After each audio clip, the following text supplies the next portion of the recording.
In the heart of a grand golden-lit restaurant, a young black waitress named Maya carefully approached an elderly woman sitting alone at the VIP table. The woman's silver hair glowed in the soft light, her hearing aid barely visible, because she couldn't hear a thing. She was known as the millionaire's deaf grandmother, and everyone whispered about her cold heart.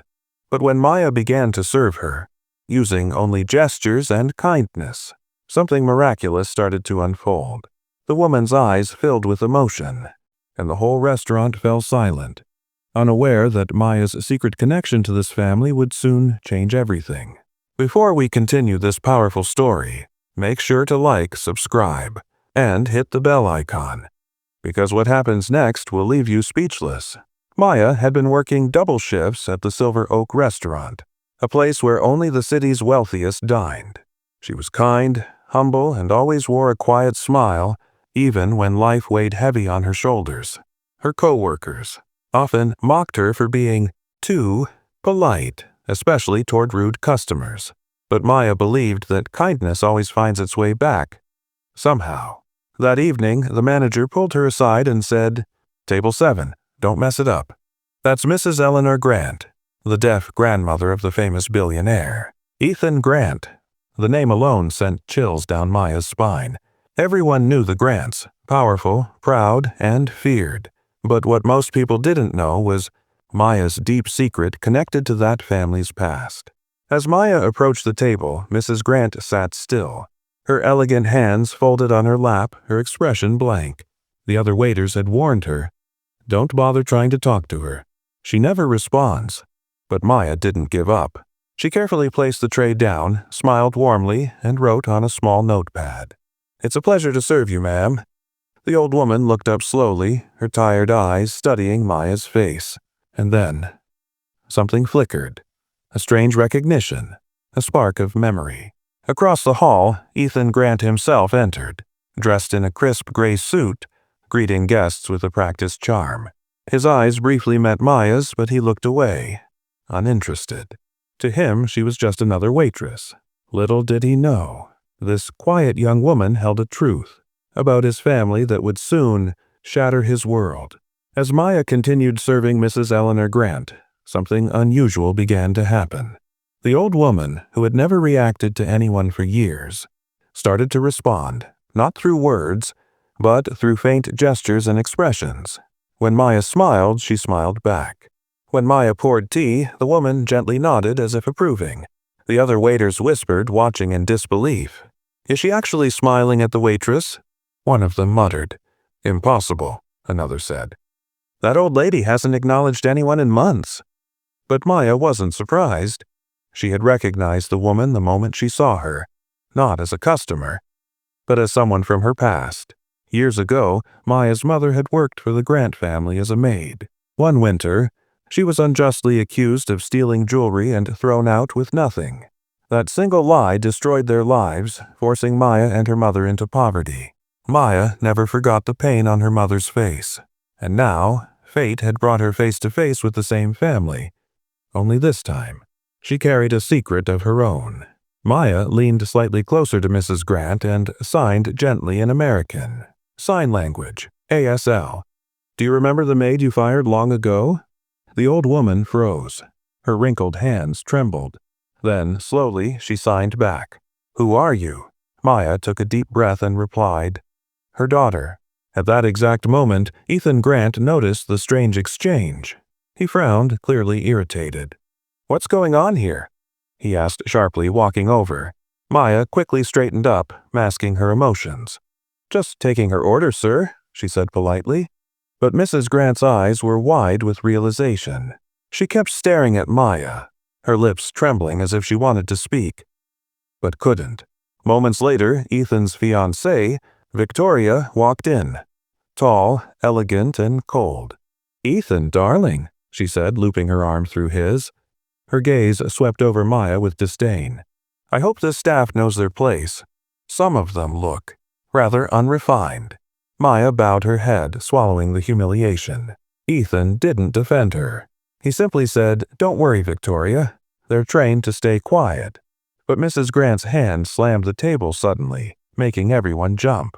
She motioned angrily, trying to sign something, but no one could understand. The room went silent. Ethan looked uncomfortable. "Mother, please." Maya stepped forward, signing back to Mrs. Grant fluently. "It's okay. You don't need to be upset." Everyone stared in shock. "You can sign?" Ethan asked, confused. "Yes," Maya replied calmly. "My mother taught me." Mrs. Grant's eyes filled with tears. She reached for Maya's hand, squeezing it tightly. The memory of her old maid's kindness and her wrongful dismissal finally came flooding back to her. She began to sign something urgently, but her shaking hands couldn't keep up. Maya leaned close and whispered softly, "I forgive you." Ethan looked between them, bewildered. "What is happening? Why is my grandmother reacting like this?" Maya took a deep breath. She had promised herself she would never speak about her past. But seeing the guilt and confusion in the old woman's eyes, she knew the truth needed to be told. Not for revenge, but for closure. Before she could say anything, Victoria snapped, "Ethan, this is ridiculous. She's just a waitress. Stop entertaining this nonsense." But Mrs. Grant turned to her grandson with surprising strength, slamming her hand on the table. Again, and pointing directly at Maya, her frail voice trembled as she finally managed to say out loud, "She saved me." Gasps filled the restaurant. Ethan froze, confusion washing over him. "Saved you? What do you mean?" And that's when Maya's secret, and the shocking truth about the Grant family, began to unravel before everyone's eyes. The entire restaurant froze as Mrs. Eleanor, Grant's trembling voice echoed through the air. "She saved me." Every pair of eyes turned toward Maya, the young black waitress now standing motionless, tears glistening in her eyes. Ethan looked stunned, unsure what his grandmother meant. Victoria rolled her eyes, whispering, "She's probably confused again." But Mrs. Grant wasn't confused. She pointed at Maya again, her voice growing firmer. "That night, the fire, she saved me." Gasps rippled across the dining hall. Ethan's face went pale. "What fire?" he asked, his voice cracking. Maya's hand trembled slightly as memories came rushing back. The night, 5 years ago, when she had been working part-time as a cleaner in an old Grant estate. She'd been mopping floors when the electrical wiring caught fire in the guest wing. Smoke filled the corridors, alarms blaring.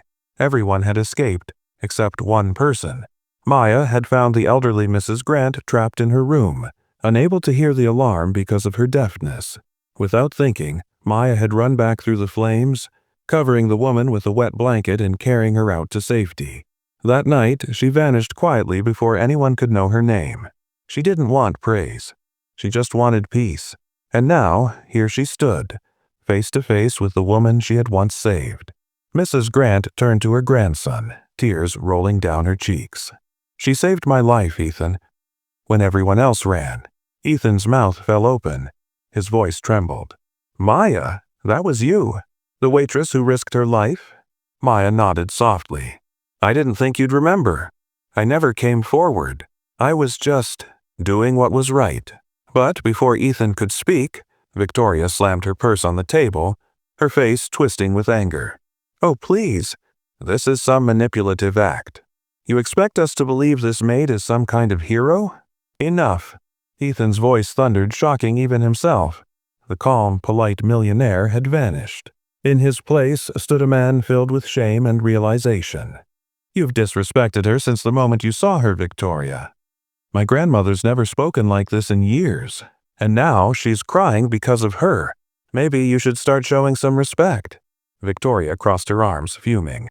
"You're seriously taking her side over mine." Mrs. Grant suddenly grabbed Maya's hand, her frail voice trembling. "Your mother, the maid, I lied. I accused her, because my husband wanted her gone. I was a coward." The room fell silent. Maya's eyes widened. For years, her family had lived under that shadow, the stain of a false accusation. Her mother had died believing the Grant family destroyed their lives. And now, here was the truth, the confession she never thought she'd hear. Ethan looked shattered. "My grandmother? You lied about Maya's mother." Mrs. Grant nodded slowly, shame filling her eyes. "Yes, and I've carried that guilt every day. But she still saved me. Her daughter saved me." Maya couldn't hold back her tears anymore. She fell to her knees beside the old woman, whispering, "I forgive you." "My mother would have too," Victoria scoffed. "This is pathetic. Ethan, let's leave." "You can't be seen with—" Ethan's sharp glare cut her off. "Get out, Victoria." She blinked, stunned. "What?" "I said get out. You showed me exactly who you are." Victoria's eyes narrowed with fury, but she turned on her heel and stormed out. The restaurant staff and guests were still in stunned silence, watching the extraordinary scene unfold. The young black waitress, the tearful grandmother, and the millionaire whose world had just changed. Ethan knelt beside Maya and took her hand. "I'm so sorry for everything my family did to yours. I promise I'll make it right. From today, you're not just an employee here. You're family." Mrs. Grant smiled weakly, her hand still gripping Maya's. "For the first time in years, I can hear again. Not with my ears, but my heart." The moment was raw, powerful, and silent. A silence deeper than words. And in that stillness, Maya realized forgiveness could heal louder than hate ever could. The next morning, the sun rose over the city like a quiet promise of change. Outside the Grant mansion, the air felt lighter, cleaner, as if the heavy burden of lies had finally been lifted. Maya arrived early at the restaurant, uncertain whether she should even walk in after everything that had happened the night before. Her uniform was neatly pressed, her hair tied back, but her heart still beat fast with confusion. Was she really forgiven?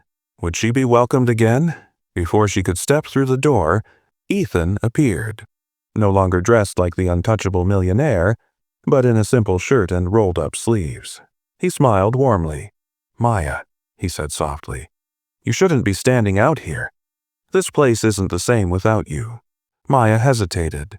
"After everything, I wasn't sure I should come back." Ethan shook his head. "You didn't just save my grandmother's life, Maya. You saved mine. You opened my eyes." He guided her inside.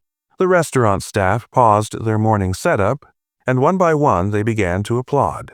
Some had witnessed last night's events. Others had only heard, but all of them knew the story now. Maya's eyes filled with tears. "I don't deserve this," she whispered. Ethan smiled. "You deserve more than this." He led her to the far corner where Mrs. Grant sat, her wheelchair positioned by the window. The old woman's hearing aid blinked softly, but her face was glowing with life. When she saw Maya, she reached out both hands eagerly. "Maya, I didn't sleep last night," Mrs. Grant said, her voice trembling. "I kept thinking about your mother, and the lies we told. I can't undo the past, but I can make things right." Maya knelt beside her. "You already have, ma'am." The truth was all I needed. Tears rolled down the old woman's cheeks. "No, child. I want your mother's name cleared. Officially. I've already spoken to my lawyers. The Grant family will issue a public apology, and your family will receive the compensation they were denied." Maya gasped, covering her mouth. "You don't have to—" "I do," Mrs. Grant interrupted gently, "because that's what real healing looks like." Just then, Ethan placed a small envelope on the table. Inside was a scholarship certificate, in Maya's name. "I remember you once said you wanted to study nursing, right? Consider this your first step." Maya stared at the paper, unable to speak. "Ethan, why are you doing all this?" He smiled softly. "Because kindness deserves to be repaid, and because my grandmother taught me something yesterday. Real wealth isn't in our bank accounts, it's in our hearts." For the first time, Maya let herself smile, not out of politeness but out of peace. The restaurant's customers began arriving, and soon word spread about what had happened. People whispered about the waitress who saved a life, the millionaire who learned humility, and the grandmother who found forgiveness. By evening, the local news caught the story. Cameras flashed, headlines read, "Black Waitress heroically saved millionaire's grandmother. Truth rewrites family legacy." But Maya didn't care about fame or attention. She just wanted to move forward, quietly, with dignity. Days later, Mrs. Grant asked to visit the small memorial garden behind the restaurant, the one Maya had helped plant for charity events. As they sat together under a blooming magnolia tree, Mrs. Grant whispered, "You know, I used to think silence was a curse, but today I realize it's also where truth finally speaks." Maya nodded, holding her hand. "And love speaks louder than hate ever will." Ethan joined them, placing a gentle hand on both their shoulders. "This," he said softly, "is the family my heart was missing." The camera of life seemed to freeze at that moment. 3 souls, once divided by prejudice and lies, now bound by compassion and truth. From that day forward, the restaurant changed. Maya became its assistant manager, known for her calm strength and kind leadership. The Grant family name began to symbolize redemption, not arrogance. And whenever new customers walked in and saw the framed photo on the wall, Mrs. Grant, Ethan, and Maya together, smiling under that same magnolia tree, they would stop, stare, and whisper, "Now that's what grace looks like."